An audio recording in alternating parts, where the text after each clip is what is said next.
Hi అండి, నమస్తే. Welcome to Pian's kitchen talks. ఇది సండే రోజున లంచ్ వ్లాగ్ అండి. సండే రోజు లంచ్కి ఇంకా నైట్ డిన్నర్కి కూడా ఇదే చేసేస్తున్నాను. అయితే చాలా సింపుల్ మసాలాలతో నేను ఎలా చేస్తానో ఈ వీడియోలో చూద్దాము. ఫ్రై పీస్ దమ్ బిర్యానీ నేను ఎప్పుడు ఇలానే చేస్తానండి. పిల్లలు కూడా ఇష్టంగా తింటారు, ఎక్కువ మసాలాలు లేకుండా. ఫస్ట్ అయితే చికెన్ని మంచిగా వాష్ చేసి పెట్టుకున్నాను, ఉప్పు ఇంకా నిమ్మరసం వేసి. తర్వాత వచ్చేసి కొద్దిగా పసుపు వేసాను, 2 టేబుల్ స్పూన్ల వరకు కారము, తర్వాత 1 టేబుల్ స్పూన్ సాల్ట్ వేసాను. మీరు తినేదాన్ని బట్టి యాడ్ చేసుకోండి ఉప్పు కారము. మనం రైస్లో కూడా ఉప్పు ఇంకా పచ్చిమిర్చి వేస్తాము, కాబట్టి ఇక్కడ మీరు తినేదాన్ని బట్టి కొంచెం తగ్గించే వేసుకోండి. రైస్లో కూడా వేస్తాం కదా. తర్వాత 1 టేబుల్ స్పూన్ ధనియాల పొడి, ఇంకో టేబుల్ స్పూన్ గరం మసాలా వేసాను. ఒక పెద్ద నిమ్మకాయలో నుంచి సగం నిమ్మకాయని నిమ్మరసం కూడా యాడ్ చేసేసి ఒక 3 టేబుల్ స్పూన్ల వరకు పెరుగు వేసాను. తర్వాత కరివేపాకు ఒక రెమ్మ యాడ్ చేసుకోండి, బాగుంటుంది. దీంట్లో కరివేపాకు ఎక్కువ యాడ్ చేస్తాం మనము. చికెన్ అంతా కూడా మంచిగా మ్యారినేట్ చేసి ఒక హాఫ్ అన్ అవర్ పక్కన పెట్టేశాను. ఈ గ్యాప్లో వచ్చేసి ఒక గ్లాస్ కంటే కొంచెం ఎక్స్ట్రాగా బియ్యం తీసుకున్న, బాస్మతి బియ్యము. ఇవి వచ్చేసి కొత్త బియ్యం అండి, నేను రెగ్యులర్గా చేసే బియ్యం కాదు. కొంచెం కొత్త రకం కొత్తవి తీసుకొచ్చాము, అయిపోయినాయి పాతవి, కొత్తవి తీసుకొచ్చాము. ఇది ఎలా ఉంటుందో తెలీదు, ఇంకా స్టార్ట్ చేశాను. ఒక గ్లాస్ కంటే కూడా ఒక పిడికెడు ఎక్స్ట్రా బియ్యం యాడ్ చేశాను, నైట్కి కూడా అని చెప్పేసి ఎక్స్ట్రాగా కొంచెం యాడ్ చేశాను.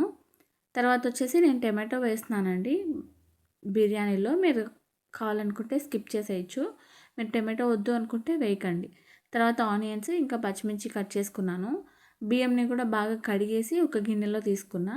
వాటర్ గిన్నె నిండేంతవరకు ఫుల్గా వేసేసాను. మనం తర్వాత అన్నం వంచేస్తాం కదా, ఆ వాటర్ అంతా వంచేస్తాం కాబట్టి గిన్నె నిండుగానే వాటర్ యాడ్ చేసుకున్నా రైస్లోకి. తర్వాత 1 టేబుల్ స్పూన్ సాల్ట్, ఒక 2 పచ్చిమిర్చిని, తర్వాత కొంచెం ఆయిల్ వేసుకొని ఇంకా బిర్యానీ మసాలాలన్నీ వేసాను. దాల్చిన చెక్క, ఇలాచి, లవంగాలు, స్టార్ ఫ్లేవరు, ఇంకా బిర్యానీ ఆకు వేసాను. వేసి స్టవ్ పైన పెట్టేస్తాను రైస్.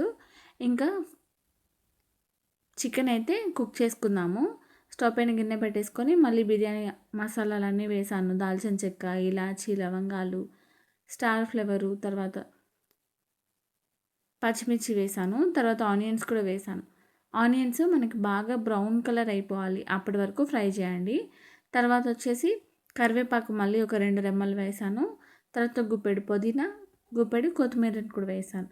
వేసి అంతా కూడా మళ్ళీ బాగా ఫ్రై చేయండి. ఆనియన్స్ బాగా బ్రౌన్ అయిపోవాలి, అప్పటి వరకు ఫ్రై చేయండి.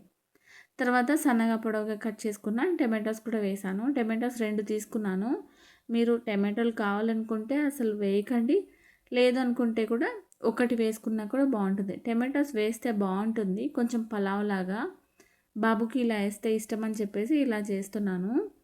టమాటోస్ తొందరగా సాఫ్ట్ అయిపోవాలని చెప్పేసి లో ఫ్లేమ్లో పెట్టేసి మూత పెట్టేశాను. మూత పెట్టి ఒక 2 మినిట్స్ అలా ఉడికించేలోపు టమాటోస్ కూడా బాగా సాఫ్ట్ అయిపోయినాయి. ఈ గ్యాప్లో మనకి ఒక హాఫ్ అన్ అవర్ పట్టిందండి. చికెన్ కూడా బాగా మ్యారినేట్ అయిపోయింది. టమాటోస్ అంతా కూడా బాగా సాఫ్ట్ అయిపోయిన తర్వాత మనం మ్యారినేట్ చేసి పెట్టుకున్నాం కదా చికెన్, దాన్ని కూడా వేసేసాను. చికెన్ కూడా వేసేసి ఇంకా రైస్ అయితే ఉడకడం స్టార్ట్ అయింది. పక్కన రైస్ లో ఫ్లేమ్లో పెట్టానండి రైస్ని. ఈ గ్యాప్లో మనం చికెన్ బాగా ఉడుకుతుందని చెప్పేసి లో ఫ్లేమ్లోనే పెట్టాను. చికెన్ అయితే మొత్తం బాగా మసాలాలు అంతా కూడా బాగా కలిపేసేయండి, అడుగు నుంచి కలిపేసి మూత పెట్టి ఉడికించుకోవడమే. ఇంకా వాటర్ అంతా ఏం వేయాల్సిన అవసరం లేదు.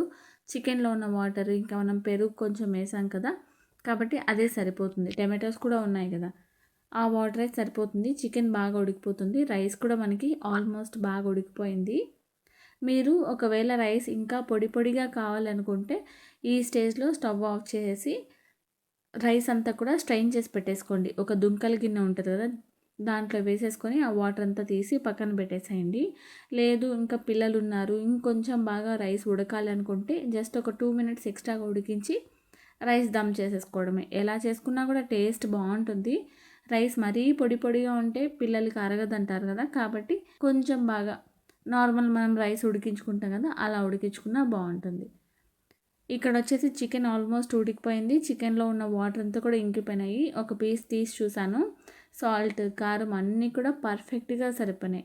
తర్వాత రైస్ స్ట్రెయిన్ చేసి పెట్టుకున్నాం కదా, అన్నం అంతా కూడా చికెన్ పైన వేసేసాను. మొత్తం బాగా స్ప్రెడ్ చేసేసి తర్వాత రైస్ పైన వచ్చేసి కొద్దిగా పుదీనా, తర్వాత కొంచెం కొత్తిమీర, ఒక 2 రెమ్మలు కరివేపాకు వేశాను. వేసిన తర్వాత మళ్ళీ మొత్తం అంతా కూడా బాగా పైనంతా స్ప్రెడ్ చేసేసి దానిపైన మళ్ళీ ఒక 2 టేబుల్ స్పూన్ల వరకు గరం మసాలా వేశాను. తర్వాత మళ్ళీ ఒక 3 స్పూన్ల వరకు నెయ్యి కూడా యాడ్ చేశాను. కొంచెం కారము ఇవన్నీ కూడా ఏదైనా ఎక్స్ట్రా ఉన్నా కూడా బ్యాలెన్స్ అయిపోతుంది. నాకైతే కరెక్ట్‌గా సరిపోయింది. నెయ్యి వేసిన తర్వాత మళ్ళీ ఇంకా హాఫ్ నిమ్మరసం, దాన్ని కూడా మొత్తం నిమ్మరసం వేసేసి లో ఫ్లేమ్‌లో పెట్టి ఒక 10 నిమిషాలు దమ్ పెట్టేశాను. పైన వెయిట్ ఏదైనా పెట్టేసి దమ్ పెట్టేసేయడమే. బాగా అడుగు నుంచి తీసుకుంటే కొంచెం బాగా చల్లారిన తర్వాత తీసుకొని అడుగు నుంచి మిక్స్ చేసేసుకొని తీసుకోవడమే. చాలా బావునింది. టేస్ట్ కూడా చాలా బావుంది. మీరు ఇంకా రైస్ పొడి పొడిగా కావాలనుకుంటే కొంచెం ఒక 80% రైస్ ఉడికిన తర్వాత స్ట్రెయిన్ చేసేసేయండి రైస్‌ని. నేనైతే బాబు కూడా తింటాడు కదా అని చెప్పేసి కొంచెం ఉడికించాను రైస్‌ని. ఈ స్టైల్‌లో చేసుకోండి. చాలా చాలా బావుంటుంది.